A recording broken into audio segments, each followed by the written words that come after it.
안녕하십니까. 존경하는 정형외과의사회 회원 여러분. 저는 내년부터 대한정형외과의사회 회장을 맡게 된 날개병원의 이태현입니다. 아시다시피 지난 11월 저희 대한정형외과의사회 총회 때 제가 차기 내년부터 정형외과의사회 회장으로 인준을 받아서 내년부터 회장직을 수행하게 되었습니다. 오늘 제가 강의를 시작하기 전에 제가 회장이 된 이야기를 좀 먼저 드리고 시작해야 될 것 같습니다. 아시다시피 저희 대한정형외과 의사회는 1999년부터 시작해서 대한정형외과 개원의협의회, 개원의사회, 그리고 개원정형외과 의사회란 이름을 가지면서 나날이 발전해 왔습니다. 학계와의 관계와도 좋아졌고요. 그런 저희 정형외과 의사회는 전통을 가지고 있는 의사회인데 아시다시피 제가 좀 젊은 나이에 회장직을 맡게 됐습니다. 이렇게 제가 갑자기 회장을 맡게 된 것은 아무래도 우리 현재 의료계 상황 때문이라고 저는 생각을 합니다. 아시다시피 문재인 케어가 작년 말부터 시작되어서 우리 정형외과는 그 문재인 케어 직격탄을 몸소 안게 되었습니다. 또한 여러 가지 의료계 현안들이 우리 의료 활동들을 목재어오는 상황에서 좀 더 적극적으로 회무를 진행하라는 회원님들과 선배 의사분들의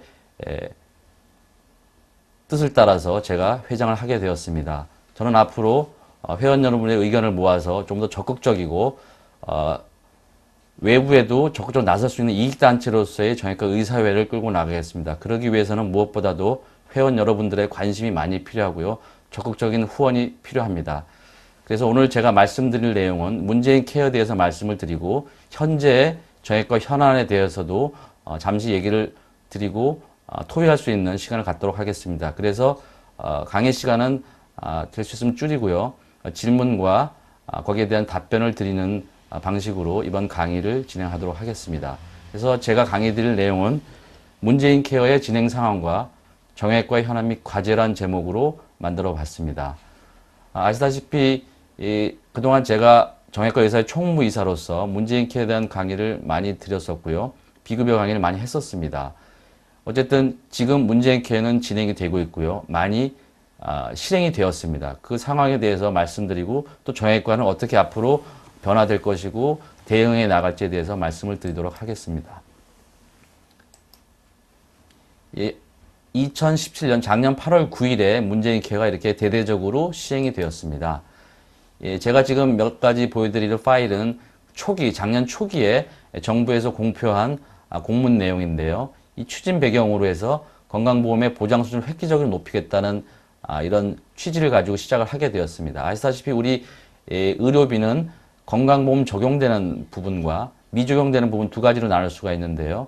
그 중에서도 건강보험이 적용되는 보험 부담, 건강보험에서 보장해주는 퍼센티지가 63%, 본인 부담이 20%가 되고요. 나머지 16.5%가 비급여라고 불리는 건강보험 미적용되는 부분이라고 말할 수 있겠습니다. 그래서 이걸 합치게 되면은 환자 본인 부담이 20 더하기 16해서 한 36% 정도가 됩니다.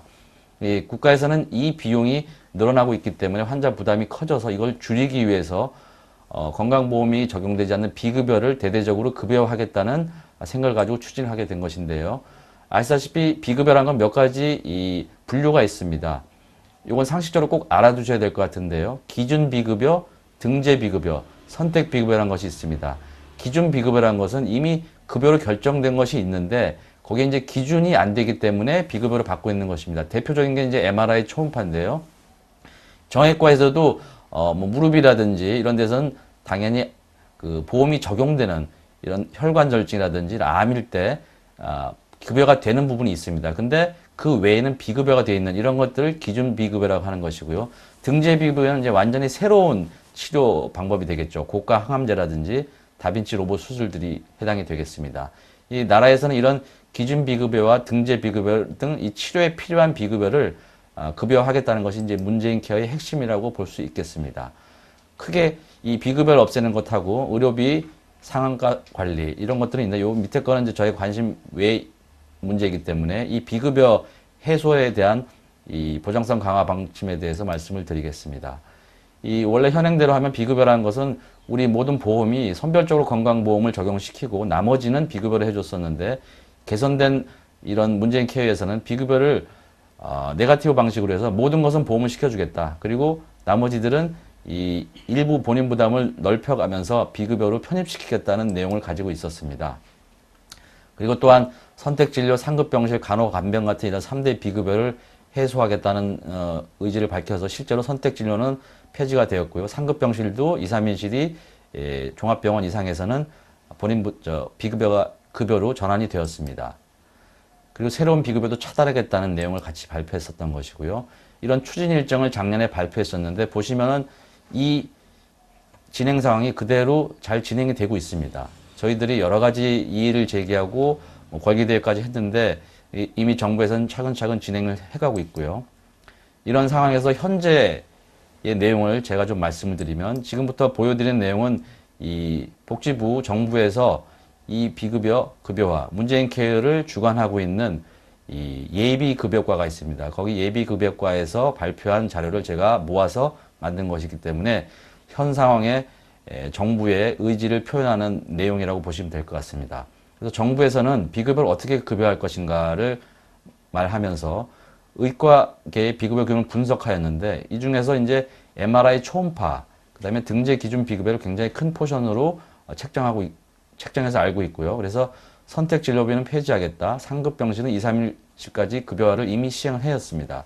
그리고 MRI 초음파를 대대적으로 급여화해서 이것은 아예 예비 급여가 아닌 비급여로 바로 가겠다는 얘기를 하였고요. 이런 등재 기준 비급여들을 예비 급여를 통해서 급여하겠다는 내용을 발표하였습니다.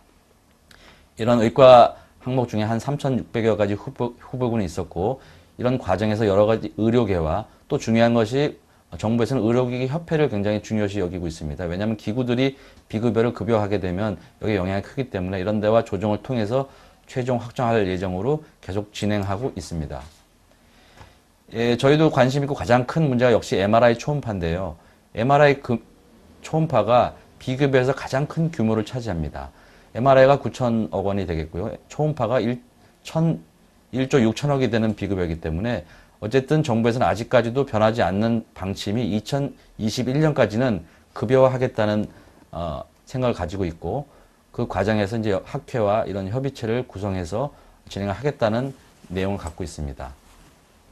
그래서 지금까지 진행된 과정을 보시면 MRI가 뭐 아시다시피 이게 제일 최근에 발표한 것을 모아놓은 요약된 파일이라고 보시면 될 것 같습니다. MRI가 뇌혈관은 이미 2018년도에 급여화가 되었고요.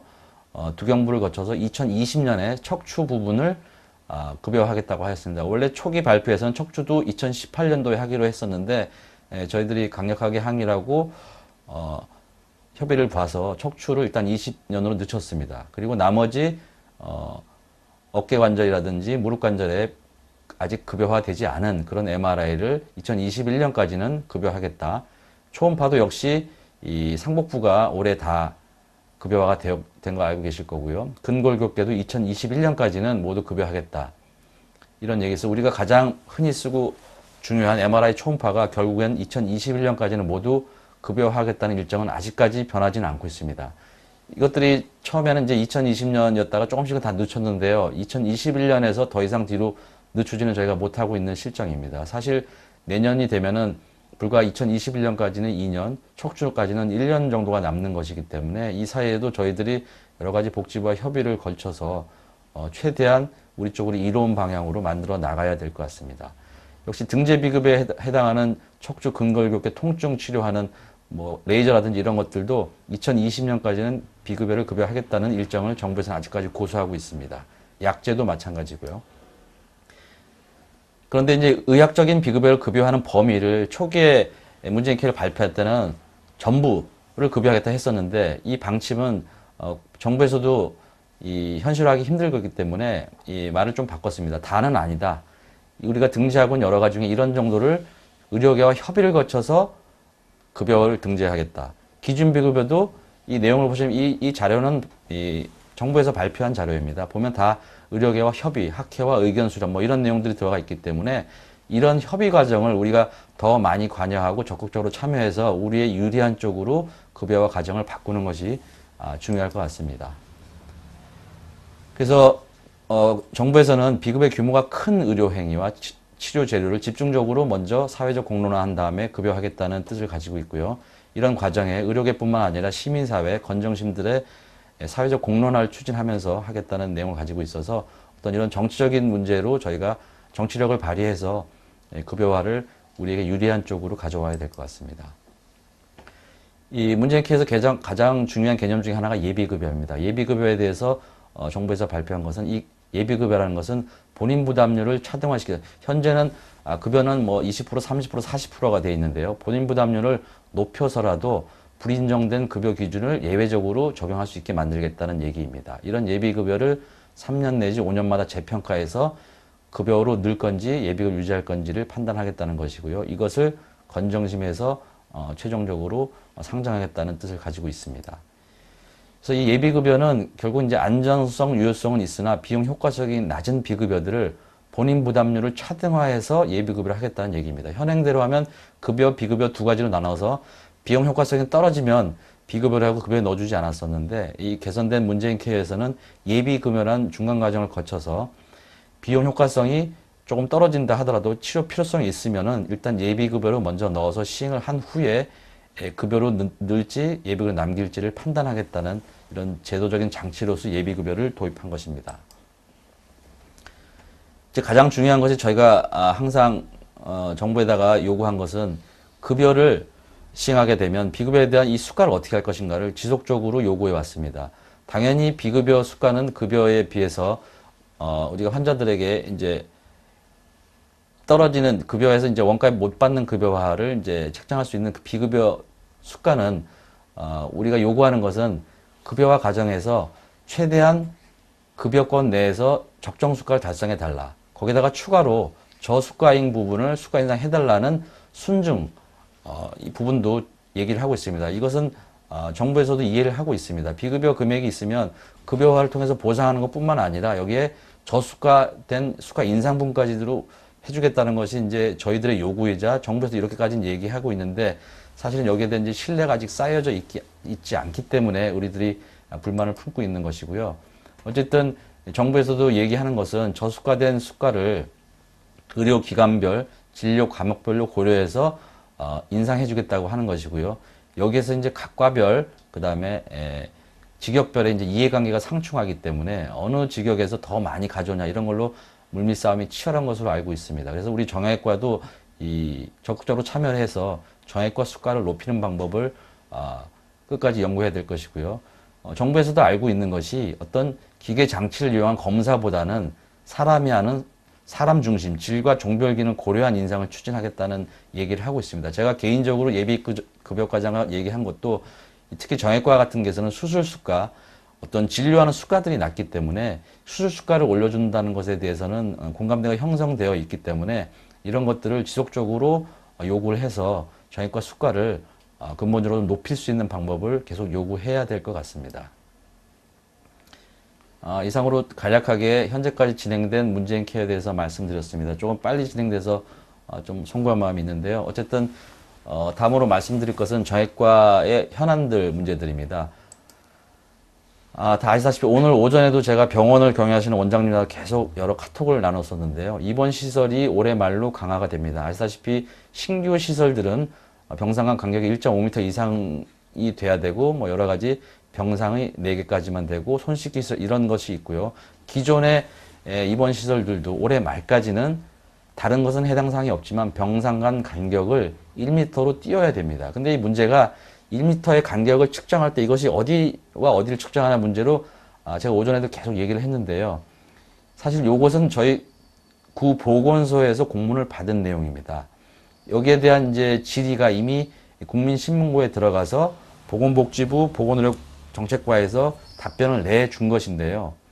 지금 여기 보시면 빨간 동그라미랑 파란 동그라미가 있는데 이 공문에서는 이 파란색이 기준이라고 하더라고요. 저희들이 주장한 것은 매트리스가 요 위에 게 매트리스이기 때문에 요것을 간격을 주장을 해왔는데 정부의 공문은 이 병상에서 사이드 레일을 제외한 안쪽, 그러니까 제가 봤을 때 매트리스보다 조금 넓은 그 안쪽 것 같습니다. 여기서 하는데 또 어떤 원장님은 어떤 보건소에서는 전동 침대는 이것과 다르다. 그래서 전동 침대는 이런 사이드 레일이 아닌 매트리스만으로 한다 이렇게 얘기를 하는데 어쨌든 이 공무원들도 헷갈리고 있는데 어쨌든 요 기준을 해서 1m까지를 벌리셔야지만이 허가 시술이 허가를 맞게 맞출 수 있을 것 같습니다. 또한 이 매트리스라는 것이 이 위에 얹혀 있는 걸 폭을 줄여서 이제 이 간격을 맞추겠다 하는 부분들이 있는데 사실은 이 폭도 정해져 있는 것이 있습니다. 매트리스가 이 공문에도 보면은 850mm 플러스 마이너스 20 정도이기 때문에 이 정도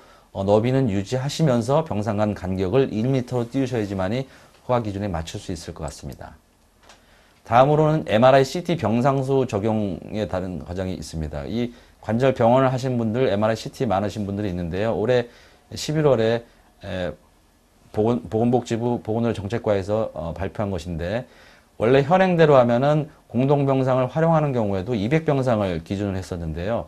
17년 이전 설치 기간에서는 150병상으로 해주겠다는 얘기입니다. 근데 이것이 MRI를 놓는 기준 200병상이 하향된 것이 절대 아니고요.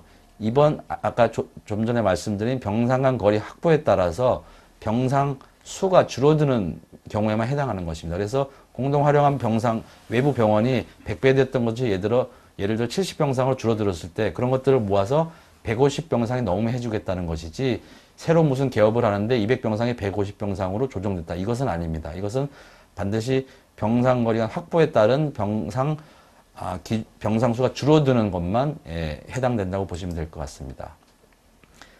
아까 처음에 말씀드렸던 수술장 공기정화 시설 기준에 대해서는 말씀이 나왔기 때문에 다시 말씀 안 드리겠습니다. 우리 정형외과 수술은 모두가 이 중등도 수술에 해당되기 때문에 라미나 플로우를 이용한 하단 배기는 필요 없는 것을 알고 계시면 될 것 같습니다. 또한 의원급 수술실에서는 전신 마취가 아닌 경우에 수술 명칭을 사용할 수가 없었는데 조금 완화가 돼서 국소 부분 마취라는 용어를 포함해서 수술장이란 명칭을 국소 부분 마취에도 쓸 수 있다는 명칭을 달 수 있다는 해석이 나와 있습니다. 그리고 이러한 수술장 시설을 갖추었을 때 수술장 환자 안전 관리료가 신설이 되었는데요. 이런 환기 시설을 구비하게 되면 1등급, 2등급으로 이제 올라가게 되는데 사실 이것을 자세히 들여다보니까 인력 사항이 이 간호조무사가 아닌 간호사가 한 명, 2종 이렇게 있어야 되기 때문에 현실적으로는 좀 어려운 감이 없지 않아 있습니다. 또 한 가지 마지막으로 중요한 것이 스프링클러 문제입니다. 올 초부터 올해 얘기가 많이 나왔었는데요. 그 밀양 화재 사건으로 결국 모든 병원이, 모든 의료시설이 기존 시설 포함해서 스프링클러 설비를 의무화라는 얘기가 있었습니다. 의료계에서는 이게 강력하게 반발하고 말이 안 되는 소급 적용한다는 것은 말이 안 된다 이렇게 얘기를 했는데요.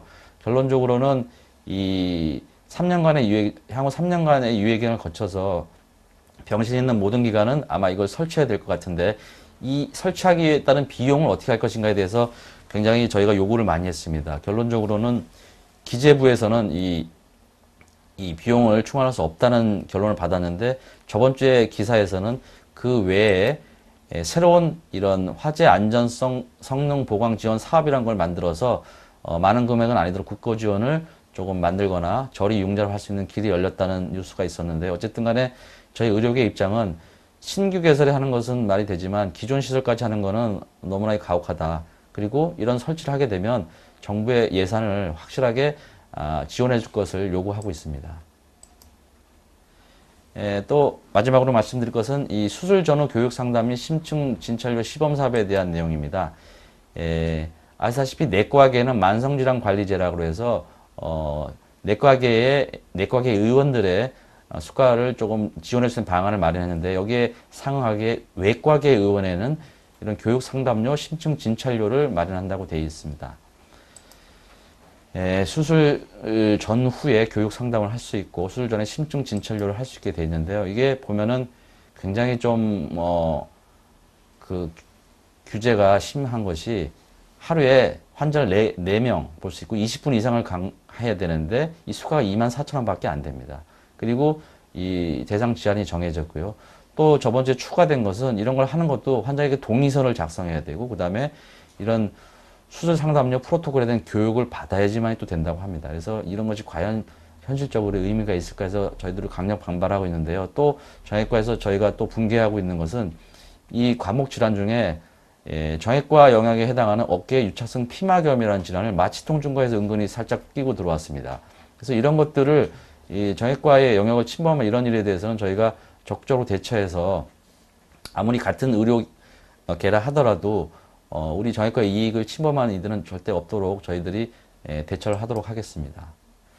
그리고 여러 가지 이제 뉴스에서 보신 현안들을 잠깐 한두 개만 말씀드리면, 이런 현재 아주 심각한 단독 이런 의료개법들이 나오려고 하고 있습니다. 단독 물리치료사법, 단독 한의사법 이런 것들이 나오고 있어서 이런 것들에 대해서 저희들이 적극 대처하지 않으면은 앞으로 진료하거나 이럴 때 많은 문제가 있을 것으로 생각이 되고요.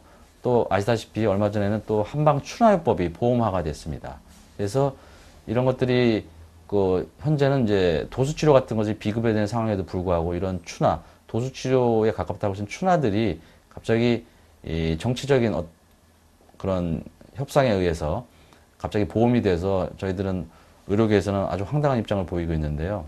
이런 것들을 저희들이 협업해서 막지 않으면은 앞으로 저희들이 활동하고 진료할 수 있는 이런 아이템들이 점점 줄어들 수 있기 때문에 강력하게 대응을 해야 될 것 같습니다. 그리고 마지막 슬라이드인데요. 뭐 커뮤니티 케어라고 많이 들어보셨을 것 같습니다. 국가에서는 50몇 조 원 이상의 예산을 들여서 진행한다고 하는데요.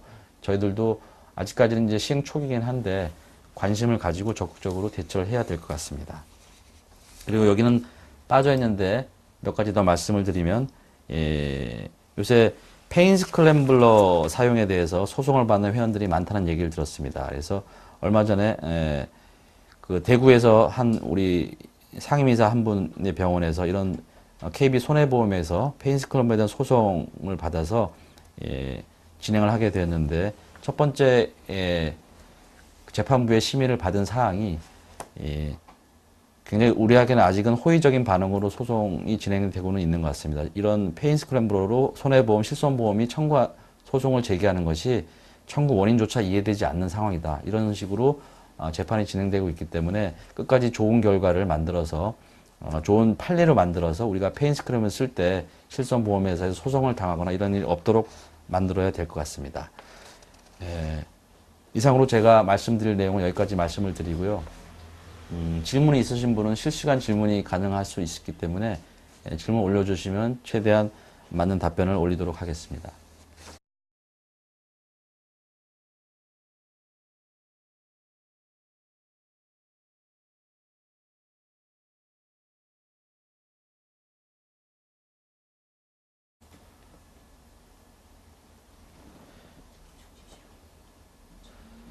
첫 번째 질문이 증식치료 적용 범위가 있는지요? 혹시 급여 상한액이 있나요? 이거는 저 비급여 강의 많이 드렸으면 금방 답이 나올 것 같은데요. 증식치료는 명백한 비급여로 되어 있기 때문에 비급여는 아시다시피 금액이라는 게 없습니다. 병원에서 원하시는 대로 받으시면 되고요. 적용 범위 또한 구체적으로 잡혀져 있지 않는데 우리가 상식적으로 진행하는 근골격계 질환의 뭐 인대, 건, 힘줄의 이런 증식을 위해서 주사한 그 포도당 용액을 통해 이런 것들을 통해서 증식 치료하는 것은 모두 해당이 될 수 있고요. 비용 또한 병원에서 정한 대로 책정해서 환자한테 고지만 하면 받을 수가 있습니다. 두 번째 질문은 그러면 MRI 병상은 다시 등록해야 하나요? 이런 질문이 있었습니다. 이건 다시 등록하는 건 아닙니다. 여기에 대한 공문에 대한 답변도 하나 있는데요. 비슷한 질문이. 이전부터 이제 CT, MRI 이용하던 의료기관이 노후화되었을 때도 이런 이 조동된 병상수 기준을 적용할 수 있는지 이런 질문이 있는데 이거는 공식적으로 보건복지부에서 답변을 이렇게 내려준 답변이 있습니다. 그걸 제가 읽어드리면 이 새로 이게 병상수 조정이 됐다고 등록을 다시 해야 되는 건 아니고요. 노후화된 장비도 교체된 경우에는 조정된 병상수의 기준을 받을 수 있습니다. 새로 하는 것이 아니고, 2010년 이전에 이미 등록했던 병원에서 MRI가 노후가 돼서 똑같이 바꿨다. 그러면 새로 등록할 필요는 없는 것입니다. 그 다음에 또 한 가지 질문이 급여 확대로 환자들의 대형병원 쏠림 현상이 심해질 우려가 있는데 이에 대한 개원가에 대안은? 네, 아주 중요한 질문이십니다. 아주 중요하고 핵심을 찌른 질문이신데요. 이거에 대한 답을 제가 바로 드릴 수는 없고요. 모든 의료계, 그 다음에 의원, 중소병원들이 여기에 대한 해답을 요구하고 있습니다. 급여가 아시다시피 확대가 되면서 대학병원 같은 이런 상급 종합병원들에는 환자가 미어 터질 듯이 와서 이 확대된 급여화를 이제 이용하려고 하고 있고요. 뭐 예를 들어 MRI, 뇌혈관도 MRI가 급여화됐기 때문에 서로 찍으려고 대학병원을 가고요. 또 아까 잠깐 말씀드렸다시피 종합병원하고 상급병원은 MRI 상급병실 2, 3인실이 급여화가 됐습니다. 올해 7월부터요. 그래서 어떻게 보면은 병원급하고 중소병원들하고 2, 3인실은 아예 병실 역전이 된 경우도 있습니다. 병실료까지 싸졌으니까 환자들이 더 많이 가려고 하는 것이죠. 이런 문제를 해결하기 위해서 정부와 지속적으로 협의를 하고 합의를 하고 있고요. 대형 병원 등과도 계속 이런 대형 병원 쏠림 현장에 대해서 논의를 하고 있습니다. 우리나라 뭐 아시다시피 진료의 가장 큰 문제가 대형 병원의 쏠림 현상입니다. 오늘 제가 중앙일보 사설을 봤는데 거기 김용 교수가 또 그런 글도 썼더라고요. 이런 문제를 해결하기 위해서 적극적으로 노력하고 있고 회원분들도 많은 관심을 가져주시면 감사하겠습니다. 예, 또 한 가지 지금 막 올라온 것이 정형외과 영역에서 PDR에는 인정 비급여인가요? 이것도 제가 비급여 강의에서 항상 말씀드린 내용인데요. 정형외과 영역에서 비급여는 뭐 아니라고 할 수 있겠습니다. 왜냐하면 PDRN의 허가 사항이 비급여이긴 하지만 비급여도 최근에 식약처에 허가 사항이 있습니다. 허가 사항이 피부 질환의 손상과 복원에 대해서만 받아 있고 아직은 그 건인대 같은 정형외과 질환에서는 받지를 못하고 있습니다. 따라서 PDR에는 정형외과 영역에서 쓸 때는 비급여를 할 수 없기 때문에 여기를 써서 청구한 분들이 실손보험회사에서 소송이라든지 이의제기를 많이 받은 선례들이 많이 있기 때문에 정형외과 영역에서 쓰는 것은 좀 조심하셔야 될 것 같고요. 뭐 약제 자체가 비급여이기 때문에 사실은 비급여는 의사의 판단하에 쓸 수도 있지만 이 인디케이션 적응증 자체가 오프라벨이라고 해서 맞지 않기 때문에 쓰는 데는 좀 조심하셔야 될 것 같고요. 뭐 여러 가지 다른 방법 뭐 그냥 단순 그 증식 주사라고 하고 이용하시거나 뭐 이런 식으로 조금 요령껏 쓰시는 것이 좋을 것 같고요. 어쨌든 이것도 많이 쓰게 되면은 어떤 타겟이 되기 때문에 보험회사들의 실손보험회사에서 타겟이 되는 것 같습니다. 네. 비급여 주사제의 급여화 여부는 이렇게 질문하셨는데 이건 뭐 질문이 모호한데요. 이거는 뭐 건별로 상해야 되니까 답을 하기는 어려울 것 같습니다. 그 다음 질문은 충격파 프롤로 치료, 도수 치료 등은 문재인 케어로 인해 급여화가 되나요? 되면 2019년도에 되나요? 이렇게 여쭤보셨습니다. 답이 아직 나와 있진 않은데요. 뭐 제 생각이고 아직 이 흐름으로 봤을 때는 이런 것들은 당장 급여화 될 것 같지는 않습니다. 특히 이제 도수 치료 같은 거는 그 예비교육과에서도 말을 했지만 마사지 성격의 도수 치료는 급여화할 생각이 없다고 분명히 못을 박았습니다. 도수 치료도 치료를 위한 진짜 치료를 위한 도수 치료는 급여할 가능성이 있을 수 있고 실제로 산재보험에서는 도수 치료가 15,000원, 올해부터는 25,000원의 수가로 급여화돼 있습니다. 이런 것들을 이제 건강보험에서 따라올 가능성이 있지만 어쨌든 간에 마사지 성격의 이런 도수 치료는 급여화를 시키지 않는다고 했고요. 이 프롤로 치료나 이런 충격파 치료들도 아직까지는 문재인 케어 내에서 비급여를 급여한다는 그런 그 우선순위에서는 많이 밀려 있는 것 같습니다. 다행히 우리 정형외과 영역은 이 필수 의료에서는 조금 떨어져 있는 경우가 많기 때문에 예를 들어 초음파도 이 상복부 초음파나 그다음에 산부인과 이런 초음파들이 먼저 급여화되고 우리 근결국계는 뒤에 급여화되는 것처럼 이런 이 여러 가지 많은 비급여 중에 이 먼저 선제적으로 급여할 것들이 많이 남아 있어서 아마 이 정형외과 쪽에 증식 치료, 이런 충격파 이런 것들은 어떻게 보면 그 우선순위가 많이 떨어지기 때문에 제가 봤을 때는 2019년에 될 가능성은 거의 없다고 보시면 될 것 같고요. 된다 하더라도 2020년, 그 이후로 아까 말씀드린 MRI나 초음파 같은 것이 근골격 급여화들이 2020년, 2021년까지는 최소한 미뤄질 것이라는 것이 제 개인적인 생각입니다. 예, 여러 질문이 있으실 텐데 시간이 되어서 이것으로 제 강의를 마치겠고요. 오늘은 다른 그 제약회사의 스폰서 없이 저희 정형외과 의사회에 자체적으로 이 심포지엄을 처음으로 만들었습니다. 뭐 모두에 말씀드린 것처럼 내년에 제가 이제 차기 회장을 맡게 돼서 이런 것도 설명을 드리고 우리 급한 현안에 대해서 말씀을 드렸는데 앞으로는 저희는 이 심포지엄이 굉장히 그 효율성이 높고 회원들에게 가까이 갈 수 있는 방편이라고 좋은 방편을 생각하게 되어서요. 아마 내년부터는 조금 더 이 심포지움을 적극적으로 활용할 계획이고 아마 횟수를 늘릴 생각도 하고 있습니다. 저희들이 예전에 본앤 조인트라는 정기 잡지가 있었는데 이런 게 없어지면서 만들었는데요. 이런 이 심포지움을 통해서 조금 더 적극적으로 다가가고 소통할 수 있는 노력을 먼저 하겠습니다. 그리고 우리 정액과 의사회의 이익을 위해서는 어떤 일이라도 마다하지 않고 나설 것으로 제가 다짐을 하고 약속을 드리겠습니다. 앞으로 많은 관심과 성원 부탁드립니다. 감사합니다.